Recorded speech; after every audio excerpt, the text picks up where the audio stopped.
And so one of the things that caught my eye, because when I first started researching PEADs, I thought, oh, okay, it sounds like there's this set number. They have to blow dust off of them, and there's never any more. They're just existing in a safe somewhere. But then I read, oh no, we believe there's new ones. We not new like yesterday, perhaps, we don't know, but through what the Brennan Center, by the way, does a great job of studying PEADs, and that's where I got my research from too. We're going to have an expert on that. We're going to have somebody from the Brennan Center on Wednesday, on Wednesday's show. So that's cool. And I wrongly thought that, oh, okay, these are ancient stuff that, in scenarios envisioned by Eisenhower. Who cares?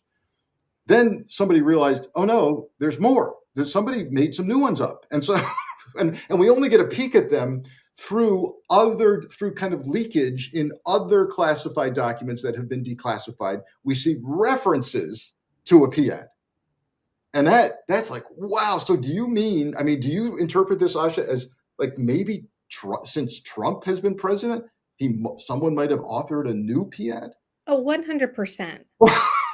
100%. Of course they are. This is like another Stephen Miller special. I mean, they're like back there like writing. I mean, even when you look at some of the OLC memos that have come out, like, for example, justifying the boat strikes or justifying the invasion of Venezuela, it's crazy town. Okay. I don't know what kind of like legal reasoning they're using. I use them in my class so that my class can read them, and we try to make sense of them. They are bonkers. I have no doubt that if they have secret memos and justifying executive orders, that they are equally bonkers. And I think we should tie this all together with what you were saying about the president's speech, because this came up before at the end of or after the 2020 election, when all the craziness was going on. So people might remember hearing about things like Italian satellites or Hugo Chavez. I mean, all of these like crazy things, right? Article 2 does not give the president any authority over elections. Okay, the Constitution does not give the president any authority over elections. So if you're the president, you have a problem if you want to like take over the elections, right? Because you have no authority to do it. There's nothing you can hang your hat on at all. What those conspiracy theories were trying to get at, and there was a draft executive order that was around at the time. I forget who it was drafted by. It might have been the Sidney Powell people or whatever. But the idea was that there had been foreign interference in the election, that foreign adversaries had basically hijacked voting machines and changed the votes. And because that then implicates foreign affairs and national security, which, as I mentioned before, triggers certain Article 2 authorities, that on that basis, the president would issue an executive order authorizing the military to go around and seize voting machines. Now, at the time, there were some adults in the room, including people like Rudy Giuliani, who were like, you can't do that, actually. There's no, you can't authorize the military to seize voting machines, okay? Even Rudy Giuliani was telling him he couldn't do this, okay? Wow. All of those people are gone now. Yep. And now we're fully crazy town. And Frank, we currently have the former head of state of Venezuela in U.S. custody. So he could say anything Trump needs him to say. Yeah, I think that's coming to a theater near you. I really do. Yeah. What will Maduro say to get out?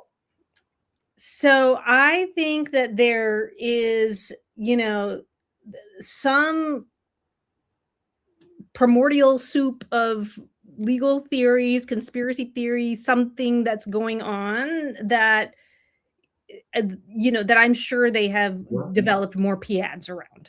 Yeah. Can you imagine if someone like Steve Miller authored a new PEAD? Holy cow. But so a couple of things. Good news, and we need to remind ourselves of this, as Asha told us. There is no inherent power of the president to alter or mess with the elections. But what concerns me, Asha, is that's good news because all of this can get challenged. Both of the things we talked about today have courses of action available to challenge. If they're going to toss some Antifa alleged whatever Antifa is So, some guy flew in from England and they called him Antifa. Now, I don't know. But there's ways to challenge this. The concern I have is the challenge part takes a while. Yeah. And so if we're on the eve of an election and Steve Miller pulls a PEAD out of the safe in the White House, that process where Congress says, holy cow, we didn't see this PEAD. And by the way, for years, decades, Congress has been demanding to see the PEADs. Yes. And we have no evidence that they've seen them. So that's what worries me is chaos ensues and we're all waiting for, a court or Congress to challenge this. Yeah. And I think that is the thing to be worried about. Once again, I just want to be clear that all of this stuff is, like, in my mind, completely extra constitutional. Like, there's nothing in the Constitution. Okay. So even the things that the president can do secretly, like covert actions and stuff, is subject to a lot of oversight by Congress. So this is already very anti-democratic and very problematic that there's this whole secret, file of things. It's basically the authoritarian takeover. So I think you're exactly right. I think legally these are not viable. But as you mentioned, you have first mover advantage. Frank, you and I, when we were in Quantico and we learned how to shoot guns, action beats reaction, right? That's what we were taught. And I think that's what the Trump administration is always counting on. It's counting on action beating reaction. We do this. We do the PA. I mean, they did this kind of with the Doge stuff, right? We're just going to do it. They did it. And then it took like months for them to be like, oh, no, you can't dismantle USAID. And it's like, well, they're gone now. They're fired. Everybody's like, it's over. We're right. Done. Right. So I think that we need to take a page from how the intelligence community dealt with Russia's invasion of Ukraine. What do we do there? We pre-bunked. We had intelligence that this was going to happen. And we went and told the world, here's what's going to happen. This is what Russia's going to try to do. They're going to try to invade Ukraine. This is the excuse they're going to give for it. They're going to say there's mass graves in Ukraine. They're going to say that, Ukraine was the aggressor. And Tony Blinken actually went into the United Nations and gave like these 5 false narratives in advance, which successfully kind of neutralized Russia's ability to really say that. Now they still invaded. Okay. Yeah. So that's the problem, but it was understood that it was illegitimate from the jump. Yeah. We, people like you, things like your show, my platform, we all, because we're not in control of the government, unfortunately, we can't, get this from on high. We need to put this out there so people are prepared for the narratives that are going to come out, like Venezuela hacked voting machines or whatever. Yeah. It's almost transparent. You can see this is going to happen. But so let's go with that thread in the remaining few minutes we have. And how does this apply to getting ahead of it in the courts, perhaps ahead of the midterms? Right. I know we've got some great attorneys general. Rob Bonta, California, man, he led the charge to stop for now the merger of Paramount and Warner Brothers. It's proactive stuff. But will the judge sit there and say, particularly a federal judge, you're telling me you're afraid that Trump's fixing to get ready to do X, and I don't have a live action in front of me. Like, what is that? Is that an issue? It is an issue. So my point is that I don't know that we can rely on the courts for this kind of thing. Okay, the action beats reaction is going to win if we're relying only on the courts, because as you mentioned, the court needs,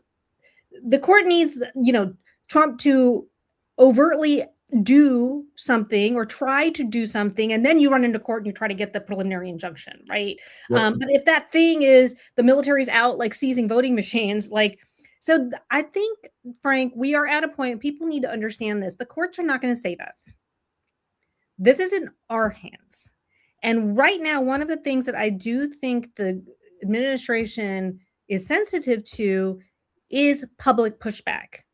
I think one of the reasons they're using this ARTC is because they're getting so much, they're trying to do it secretly, because doing it overtly is creating too much PR problems for them. So They need a big PR problem.